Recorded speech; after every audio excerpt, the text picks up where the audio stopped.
Greetings and salutations, this is Vespasian and my trusty sidekick. Hello. And we are carrying on the last video of our bolt action Q&A. And next question, please. Right, same guy from the last video. We Yep. didn't finish his questions. Yep. It's very long.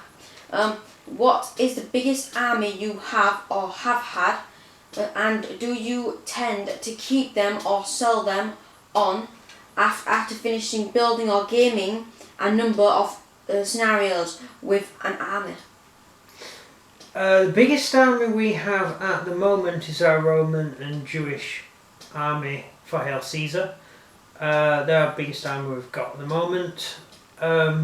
We have sold off a lot of the old armies we used to have. It's not that we ran out of gaming, we basically changed rule systems. So we started doing Hail Caesar and we're doing this, so it just made better sense to get rid of the old armies and move on to this stuff. Also, bits go out of fashion as well, don't they? You know, people don't want to play them, and so occasionally we sell them off. We're not planning on getting rid of any of the stuff we've got now, so we're hoping to build up everything that we've got to make it a lot more interesting to play. So Yeah. that's it. I hope that answers the question. Right. Finally, do you throw house rules into the mix after, and do you have any which have? Never mind. Right. I'll start again. Finally, do you throw house rules into the mix often, and do you have any which have become always used ones? Yes. I did go into it in the last video. I'll go through the very simple used ones. For bolt action, I'll do Hail Caesar first. Hail Caesar, it's the sign that we throw the peeler and the javelin into combat. Because that's how they were used. Don't care, don't want to have an argument over it, it's just true. We have discussed this in great length, haven't we? We've had many arguments over this, and we've decided this is the best overall thing. Also, there's a slight point on the traversing shot. The rules say that only artillery can make traversing shots and stuff. So we use, basically, if someone runs in front of you, I don't care what they're armed with, they're throwing it. They're going to throw something at you, or they're going to send some men out to attack you. They're not just going to stand there and watch you run past. So if a unit is within range, we'll let it make a traversing shot. So that's about it. And you can basically fire at anything. So that's roughly the Hail Caesar house rules, isn't it? Do we have any other house rules? Airstrikes. That's not Hail Caesar. It is true, the Romans did use many bombers and zeppelins during the Hail Caesar period, but they're not in the rules, so we can't really use them. Right, over to bolt action, airstrikes. Airstrikes? Yes. Yeah, that's a different question as well. That's a different question. Yeah. Okay, well in that case, yes, I remember. We'll go on to that question, and that will answer the question that you just asked, that Mr. Close just asked. So this is the first time I've actually done two people with the same question. Yeah, It's different now. Right, Steve Gusky Yes. Hi, Steve. from our last bolt action report. Yep. I can't believe we're on 10. Carry on. House rules again for the airstrike. No. We forgot. I just completely forgot the on about the last game we played. I forgot you was even dropping bombs on me. That's really Tom. Right. What's the house rule for airstrikes? What? Yeah, no. He was dropping bombs on the house, but he'd called in an airstrike and he had the plane stood by. It's just good rules. Yeah. We just forgot, and then right at the end of the turn he went, "Oh, I'm dropping bombs," and I went, "Right, drop bombs then." So I didn't fire anti-aircraft. We didn't do any rolling on tables or anything. He just dropped the bombs as if it was a HE artillery landing, and we just didn't think. Basically, just drop the bombs, and it didn't really matter. Airstrikes. So special rules for airstrikes. There's an interesting one for house rules. We stick to the calling in airstrikes rule, which is you roll a 1 and the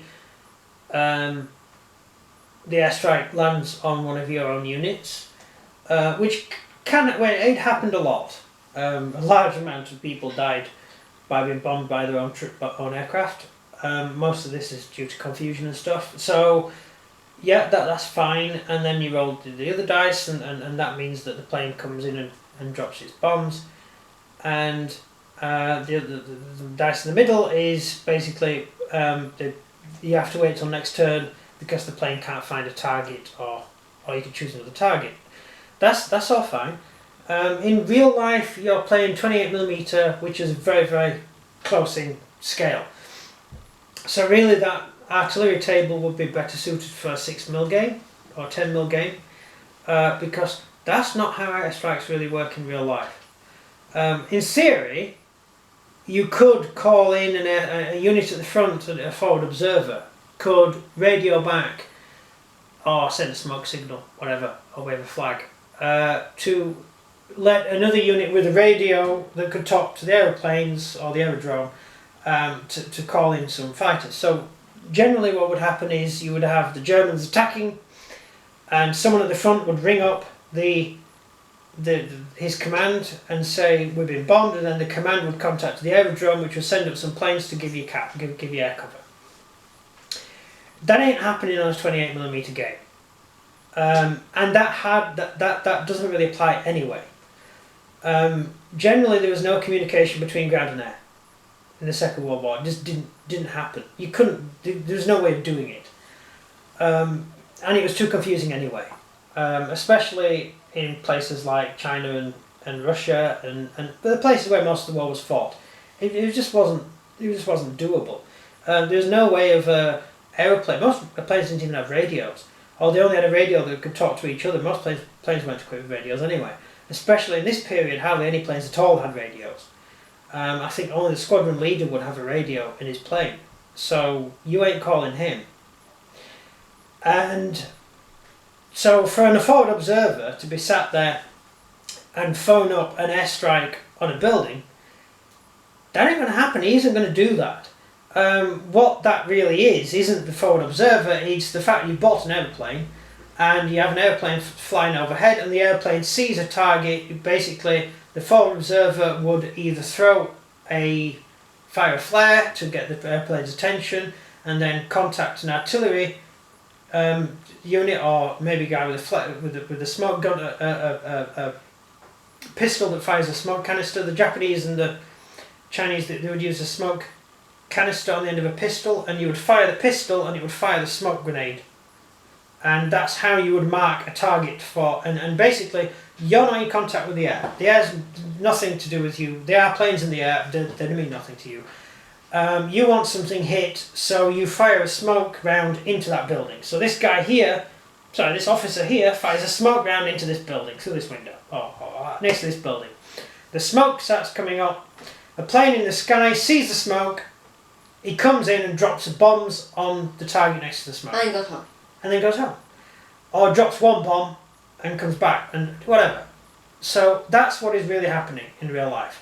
So the air table, yeah, it's not doing what it says in the table, basically. So really what the table's saying is, you fire the smoke bomb and no plane notices it. Or you fire a smoke bomb and a plane comes in and bombs the wrong building. This happened a lot. But it's basically the same. He could release his bomb too early. And so the plane comes in here, the plane flies in here and drops his bomb, meaning to hit this building where the smoke's gone in, but the bomb falls short and hits this building. Bang. That's fine. So at least say, well, that's what's happening. But generally that's what those rules mean. And the last one is, there's simply no plane notices the smoke. There's so much smoke around, people are firing anti-aircraft guns at him. He's more interested in that fighter plane that's chasing his mate. So generally that's what's really happening on the battlefield. So no one is phoning anybody.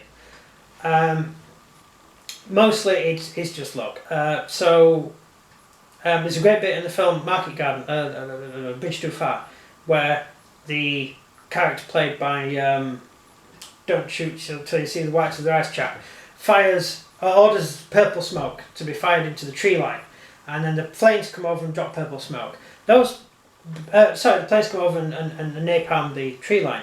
Now that's exactly what happened, because you would have planes circling, waiting to see a marker on the battlefield. And so they see the purple smoke, they go in, drop their bombs, and then leave. That's what happens. There's no intercommunication. So you do not call an airstrike. You hope an airstrike will come in. If at that moment there were numerous times during that campaign where the wrong units were bombed, there were numerous times during the campaign when there were no air cover. There was no planes to come and help. So you would fire purple smoke and you would make the trees go all purple. And the Germans would be fine because you wouldn't be dropping bombs on them. So that's what's happening, basically. Does that make sense? Yeah. Yeah, that's pretty straightforward. Next question? Not hiding more. Don't have any more. Was there something about buildings? So, no. So it wasn't a house rule, that particular one. We just forgot. I didn't even know he had a plane. I just wasn't paying attention. And it was really a sort of to get these guys at the table and to do a little sort of playtest as to how the Chinese fight with the new rules and everything, with the new lists we got through. So that's all it was. And it was a fun throwaway game, basically some Japanese troops landing from submarine, attacking a Chinese city, which is, out there like Pluto. And it was just a fun little game, and we just forgot to do that. We just forgot to make the dice rolls. So we just said, hey, artillery came in, blew it up, whatever. There was a thing about the blown up building. We forgot to do the test for the broken building. Yeah. Theoretically, for those of you who don't play Bolt Action, when anything with more than 2d6 HE damage hits a building, if the building receives, 12 hits? The building can collapse. So that's 12 threes, basically. Then the building collapses. No one's ever going to get that. Well, you can theoretically get it, because you could get, your dive bomber dropped 3d6 worth of bombs. Yeah. So you could have done that, and then the cumulative damage of the naval gun and stuff. I would have only got half of that. Yeah, but really we just couldn't be bothered to roll all the dice. Honestly, it didn't matter. After that, you got half it to hit. Yeah. So you can have to get like 3 bombers to take building down. Yeah, because we were nighttime, so we have the amount of dice, because it was basically complicated. It was nighttime, so we have the amount of dice for the amount of damage done, and so yeah, it didn't really. It wasn't something we were worried about. So what? Missed it, and that's about it, isn't it? Yes. Yeah.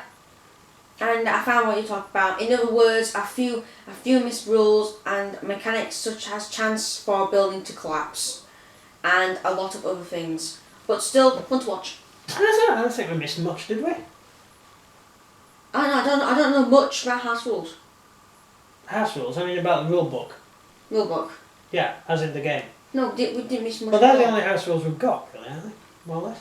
The only thing we actually missed in the book was firing anti-aircraft guns. Oh yeah, I forgot to fire anti-aircraft. Yeah, also, because I forgot he even had a plane, I didn't even fire anti-aircraft. Just even had 2 anti-aircraft guns in the building, I didn't fire them. Also, his troops would have to roll to not shoot at his own plane as well. Basically, when a plane flies over a battlefield, everyone shoots at the plane. It doesn't matter who everybody shoots at the plane because it's scary.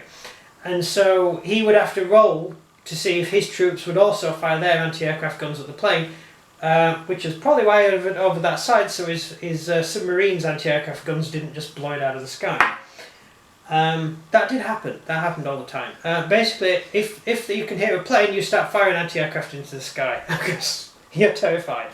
Even if it's coming from your dock over there. Yeah, even if it's your plane, German planes had a Venetian blind effect underneath, where they were painted white and with big red lines across them. It said "Nicht schossen," do not shoot, written on the bottom of the plane. So the German anti-aircraft gunners, which there were a lot more German anti-aircraft gunners than Americans, wouldn't shoot down the German plane.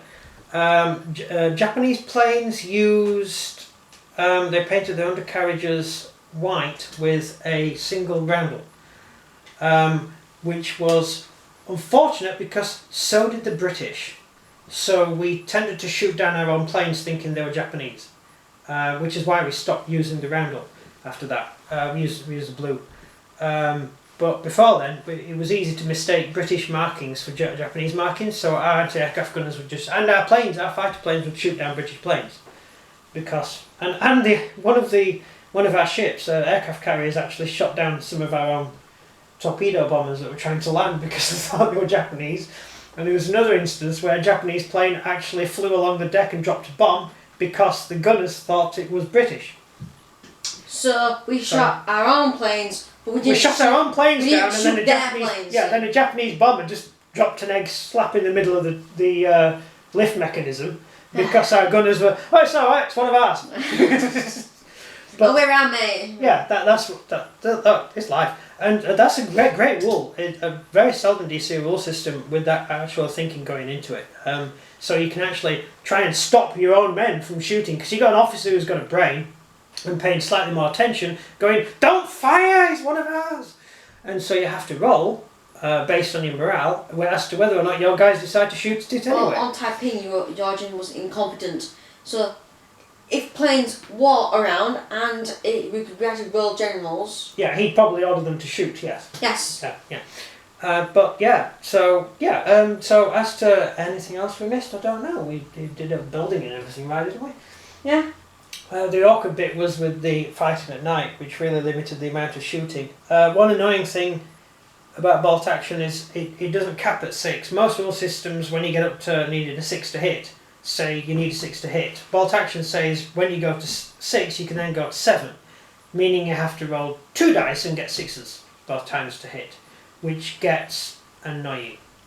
So we might have to invent a house rule No. where everything Best hits way, on a 6. what I say to me is, don't get any 6s and you'll kill it. Right, just say that to me and I'll get all 6s at the time. Yeah, I'm just thinking as a generalisation, really. Rule systems aren't set in stone. Last house rule, back when we had Americans, you only allowed 1 dice to shoot an anti-tank round, and then you had a ammo. That's another house rule, because they only carried 1 anti-tank round. So that makes you choose your shot carefully, and can be quite interesting. Although you tended to win. I used to play Germans and I used to lose there. That wasn't fair. I had better tanks than you as well. And my tanks look nicer than yours. Yours have got all blue and stuff all over them, and black, and they don't look nice. You're picking on them. Yeah, actually, yeah, because they better be. They're kind of winning. Yeah. Yeah, so that's it. There we go. That's the end of the thing, isn't it? Yeah. No more questions? No. Thank you very much for watching. I hope I've answered the questions that you had, and sorry we didn't fit it all into the last video, but it went on a little bit too long. Yeah, leave any messages you want, leave any comments you want. Please feel free to correct me. This is all me. This is all me. It's taking my spotlight. Right, so if you enjoyed this video, please do like and subscribe, and comment down below anything about bolt action that you are interested in, or you don't know and you want us to answer it. Then we'll answer it in a Q&A. Yep. And we are doing a Taiping Q&A over there, which becomes yeah, we've got a few questions for that, so we're going to open a new Q&A for that. And that's everything from me. Yeah, and that's everything from him. Good day.